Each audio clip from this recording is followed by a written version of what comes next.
வீடுதான் மகிழ்ச்சி என்று பேச வருகிறார் நமது பள்ளி மாணவர். ஐயா, நிச்சயமாக வீடுதான் சிறந்தது. பள்ளிக்கூடம் என்று சொன்னாலே என் காய்ச்சல் வருகிறது. காலையில் சீக்கிரமாக எந்திரிக்கணும், பல் துலக்கணும், குளிக்கணும்.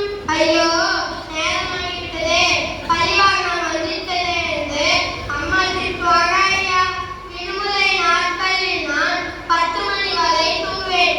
யாரும் கேள்வி கேட்க மாட்டாங்க. ஐயா,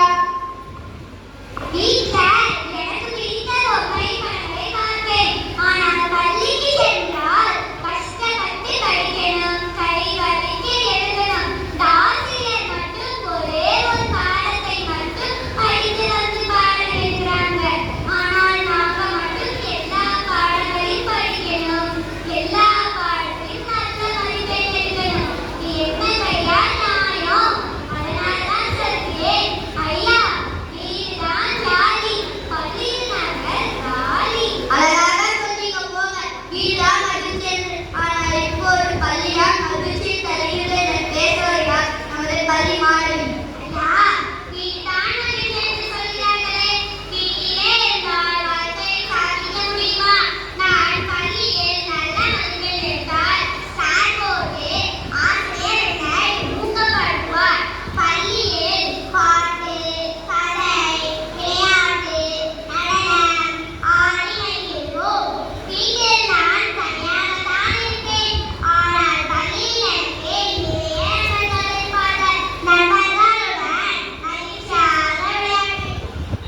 ஐயா, பள்ளிக்கு செல்வது ஒரு டிரைவிங் மாதிரி. காலையில 6 மணிக்கு எழுந்துவது கஷ்டமாகத்தான் இருக்கும். ஆனால் அப்போதுதான் எதிர்காலத்தில் நாம் டாக்டர், கலைஞர் போன்ற வேலையை சாதிக்க முடியும். ஐயா, வீட்டில் டிவி, போன் பார்த்தால் கண்ணு கெட்டு போய்விடும். ஆனால் பள்ளியில் கருப்பலகை பார்த்தால் அறிவு வளரும். நாம் வெற்றி பெற்று பெரிய ஆளாகலாம். அப்போது இருப்போம், எப்படியாவது மீண்டும் பள்ளிக்கு செல்லலாம் என்று தோணும். ஆகவே பள்ளிதான் மகிழ்ச்சி தரும் ஐயா. அருமை அருமை, நன்றாக சொன்னீர்கள். பள்ளிக்கு சென்றால் எதையும் படிக்கலாம் என்று. ஆனால் இப்போது வீடுதான் மகிழ்ச்சி தருகிறது என்று பேச வருகிறார் நமது பள்ளி மாணவர். ஐயா, டாக்டர், கலெக்டர், அமெரிக்காக போறதெல்லாம் அப்புறம் பார்த்துக்கலாம். முதலில் நாம் முதல் நடந்தால் முக்கியம். ஸ்கூல் பேக்கை தூக்கி பாருங்கள். எங்கள் தாத்தாவுக்கு 60 வயதில் படித்த முதுகுவலி. அந்த பேக்கை தூக்கி கொண்டு நான் பள்ளி போகும்போது மிகப்பெரிய ஆமா ஆமா, மிகவும் கடினமாக தான் இருக்கும். நீங்க என்ன சொல்ல போறீங்க? ஐயா, இதனாலேதான் ஸ்ரீசுவாமி வழியில் புத்தகத்தை 2 பருவமாக பிரித்துக் கொள்கிறார்கள் ஐயா. ஆமா, மிகவும் அருமை. ஆனால் இப்போது வீடுதான் மகிழ்ச்சி என்று பேச வருகிறார் நமது பள்ளி மாணவி. காலை எழுந்தவுடன் படித்து, பின் கனவு கொடுக்கும் நல்ல பாட்டு, மாலை பொழுது விளையாட்டு என்று வழக்கப்படுத்தி ஒரு பாப்பா என்று பாரதியார் கூறுகிறார். ஆனால் நாங்கள் பாரதியார்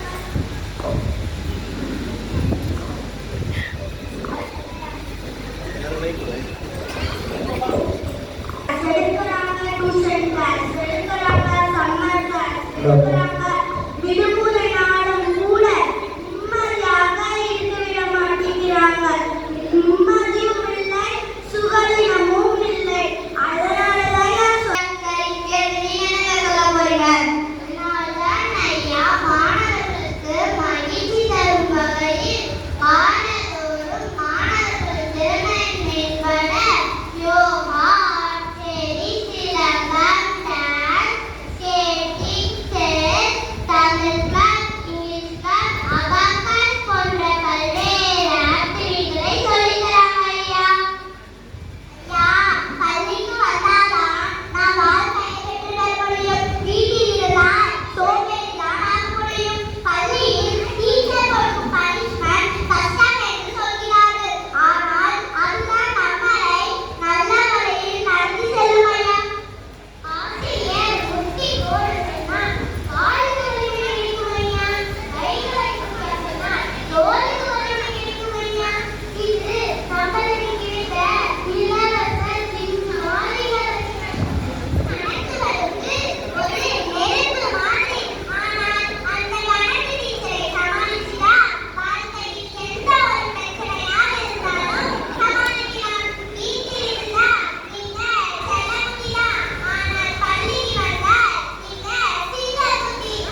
கண்ணுடைய கற்றோர் இவ்விரண்டோர் உன்னுடைய கல்லாதவர் என்று குரல் கேட்க கல்வி கற்றவரே உலகில் இருக்கங்களை உடையவர்கள் கல்லாதவர்கள் தன் முகத்தில் இரண்டு புண்களை உடையவர்கள் ஆவார் என்று வள்ளுவர் கூறுகிறார். ஆகவே நாம் அனைவரும் பள்ளிக்கு வந்து கல்வி கற்று மென்மையான வாழ்வை நம்மால் அடைய வேண்டும்.